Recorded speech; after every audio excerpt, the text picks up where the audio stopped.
안녕하십니까. 이번 강좌에서는 랩뷰에서 제공하고 있는 구조 함수 중에서 타입 특수화 구조라고 하는 함수를 사용하는 방법에 대해서 살펴보도록 하겠습니다.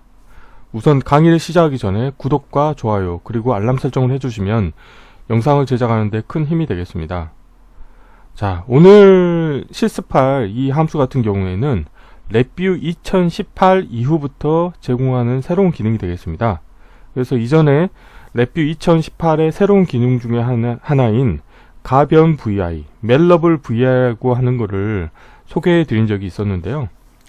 관련된 멜러블 VI를 사용할 때 사용하는 어떤 특수화 구조라고 보시면 되겠습니다. 자, 그래서 우선 랩뷰에서는 이제 그 도움말이 잘 제공이 되고 있죠. 그래서 블록 다이어그램의 함수 팔레트에 가보시면은 구조 카테고리 아래에 타입 특수화 구조라는 게 있는데요. 이 관련된 구조에 대해서 도움말을 보시게 되면은, 자, 하나 또는 그 이상의 서브 다이어그램을 가지며, 자, 이 말은 무슨 말이냐면, 우리가 이제 예를 들어서 케이스 구조를 사용하실 때 보면, 케이스 구조의 입력 선택자, 케이스 구조를 하나 만드시게 되면 항상 두 가지 조건이 자동으로 생성이 됩니다. 마찬가지로 타입 특수화 구조도 블록 다이어그램으로 불러오게 되면은 두 가지 그 조건이 표시가 됩니다. 그래서 허용됨과 무시됨 두 가지가 보이게 됩니다. 그래서 이제 그걸 말하고 있는 거고요. 자, 그리고 서브 다이어그램의 순서와 컴파일 결과에 따라서 랩뷰는 하나를 정확하게 컴파일하고 실행합니다. 자, 랩뷰 같은 경우는 다른 언어하고 다르게 실행과 동시에 컴파일을 하고 나서 자동으로 실행이 되거든요. 그래서 자, 이걸 이제 이 관련된 이제 타입 특수화 구조를 사용할 때 입력 조건에 맞는 그 케이스가 선택이 돼서 자동으로 컴파일 돼서 실행이 된다는 의미가 되겠습니다. 자, 그리고 랩뷰는 구문 에러가 있는 경우, 그러니까 무시되는 경우에는 구문 에러가 보통 발생을 하거든요. 자, 그래서 구문 에러가 있는 경우는 순서대로 서브 다이어그램을 거부한다고 합니다. 자, 그리고 모든 그 서브 다이어그램이 다 구문 에러가 발생하는 경우에는 또 마지막 서브 다이어그램을 받는다고 하고요. 자, 그리고 랩뷰는 구문 에러가 없는 첫 번째 서브 다이어그램을 받고 나머지는 다 무시한다고 합니다. 그래서 이런 여기 도움말에 나와 있는 이런 속성을 잘 파악을 하셔서 타입 특수화 구조를 사용하시면 될 것 같습니다. 자, 그리고 이 구조를 사용하여 특정 데이터 유형에 대한 가변 VI의 코드 섹션을 사용자 정의할 수가 있고요. 또한 이 구조를 타입 지정 VI 및 함수와 함께 사용하여 가변 VI가 수용 가능한 데이터 타입의 일부분만 허용하도록 운영할 수도 있다고 합니다. 자, 그래서 오늘 실습할 예제 같은 경우는 하나의 더하기 함수를 만들 텐데요. 이제 더하기 함수를 이용을 할 때는 특정 데이터 타입만 지원을 하는 거죠. 그래서 이제 랩뷰에서 제공하고 있는 숫자형 함수 팔레트에 가보시면 더하기 함수가 있는데, 거기서 제공하고 있는 더하기 함수는 아마도 이제 그 부동 소수점 데이터 타입만 지원할 겁니다. 근데 저 같은 경우는 더하기 함수를 이제 가변 VI로 만들 텐데요. 여기 보시는 것처럼 이제 테스트 VI가 있는데, 자, 입력으로는 인테저 32빗의 데이터 타입도 받을 수 있고, 자, 부동 소수점 DBL 데이터 타입도 받을 수 있게 하나의 VI로 서로 다른 데이터 타입을 입력받을 수 있게 운영을 하실 수가 있게 되겠습니다. 그래서 이제 가변 VI의 코드를 살펴보면은 프론트 패널은 다음과 같이 입력으로 데이터를 두 개를 받고 숫자형 데이터 타입을 두 개를 받고 출력으로 이제 숫자형 데이터 타입 하나가 나가게 되어 있고요.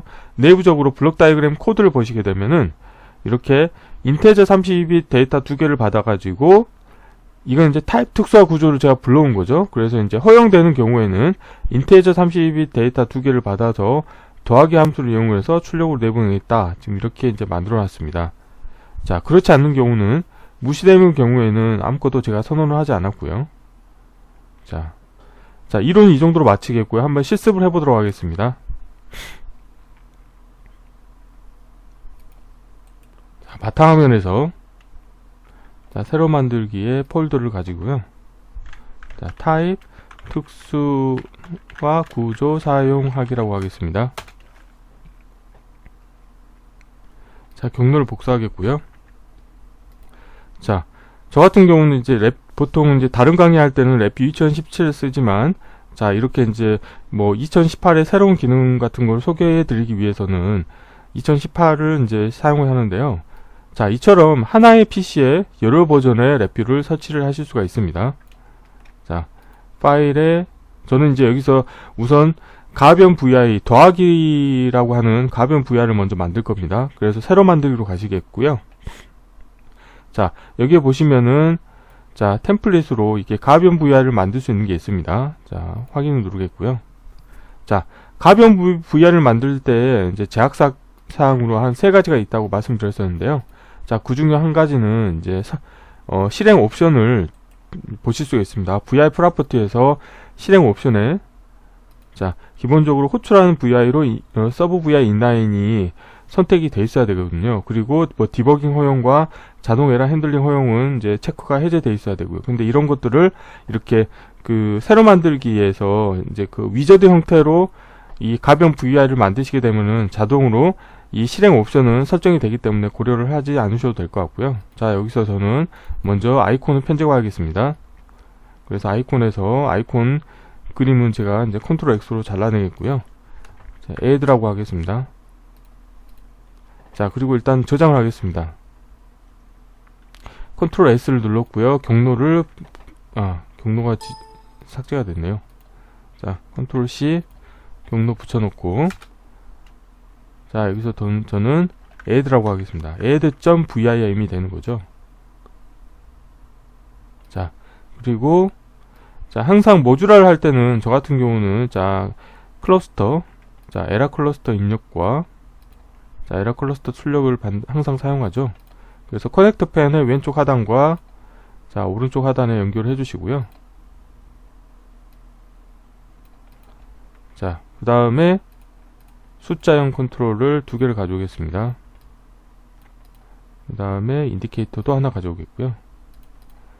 자, 입력을 이렇게 커넥터 펜 연결해 주시겠고요.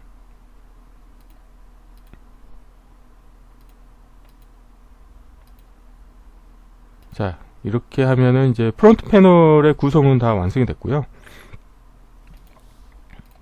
자, 블록 다이어그램을 이제 완성을 하도록 하겠습니다. 일단, 자, 케이스 구조를 하나 만드셔야 되고요. 자, 이건 지금 모듈화 작업을 위한 거죠. 그래서, 자, 에라 클러스터 입력을 연결하고, 자, 에라가 없는 경우에도 일단은 에라 클러스터는 다이렉트로 연결을 하겠고요. 자, 에라가 있는 경우는 에라만 나가는 거죠. 자, 이 상태에서 이제 여기 안에다가 저는, 자, 타입 특수화 구조를 이용을 할 겁니다. 타입 특수화 구조를 이용을 하겠고요.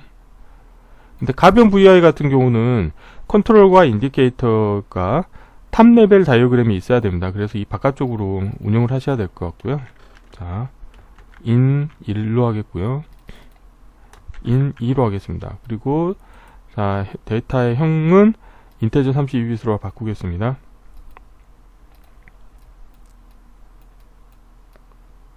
자, 온라인을, 자, 왼쪽 경계로 맞추겠고요. 자, 타입 특수화 구조를 불러왔을 때 이렇게 2가지 조건이 나오죠. 자, 허용되는 경우에는 이제 숫자형 함수 팔레트에서, 일단 연결을 하겠습니다. 네, 됐네요. 자, 이렇게 하겠고요. 관련된 거를 출력으로 내보내고,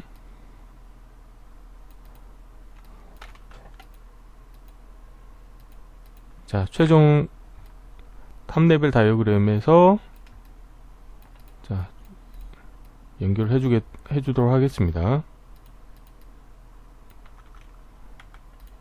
자, 왼쪽 경계로 맞추겠고요. 얘는 그냥 아웃이라고 하겠고요. 자, 데이터 형을 바꿀게요. 자, 형은 인테저 32빗으로.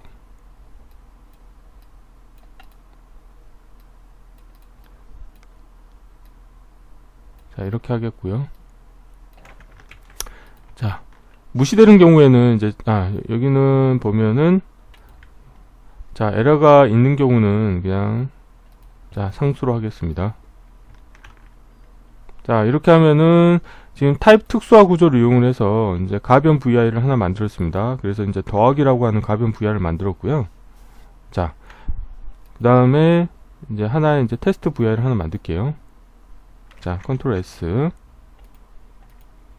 자, 경로 복사하신다, 돼 있으니까 저는 이 이름을 복사를 해서 VI를 하나 만들겠습니다.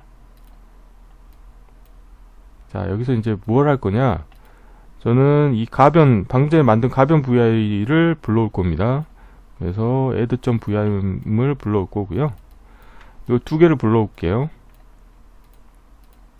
자, 그 다음에 이제 컨트롤과 인디케이터를 다 자동으로 생성을 하겠습니다.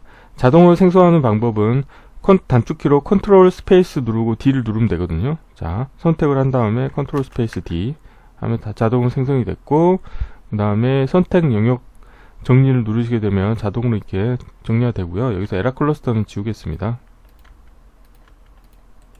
자, 컨트롤 B 하면은 깨진 와이어가 또 삭제가 되겠고요. 자, 이렇게 좀 정리를 하겠습니다. 지금은 디폴트로는 다 인테저 32빗으로 되어 있잖아요. 근데 이거를 예를 들어서 위에 같은 경우는 제가 데이터 타입을 DBL 배정도로 바꾸겠습니다. 자, 출력도 배정도. 자, 이렇게 하시게 되면은 하나의 그 서브 VI를 가지고 하나의 서브 VI로 여러 가지 데이터 타입을 받을 수가 있죠. 그래서 이제 이거를 이제 뭐 텍스트 기반 언어에서는 그 함수 이름은 동일한데 이제 입력 데이터 타입이 다른 형태로 운영할 수 있는 거를 이제 함수 오버로딩이라고 하거든요. 그래서 자, 그런 기능을 지원하는 거죠. in 이 그 다음에 out 가져오겠고요. 자, 좀 프론트 패널 UI를 좀 맞추고 있습니다. 자, 이렇게 하면 됐죠. 자, 근데 이렇게 하면은 반복 실행이 안 되잖아요. 그래서 자, 불리온에서 정지 버튼 하나 가져올게요. 그래서 자, 정지 버튼에 라벨을 보이지 않게 하겠고요.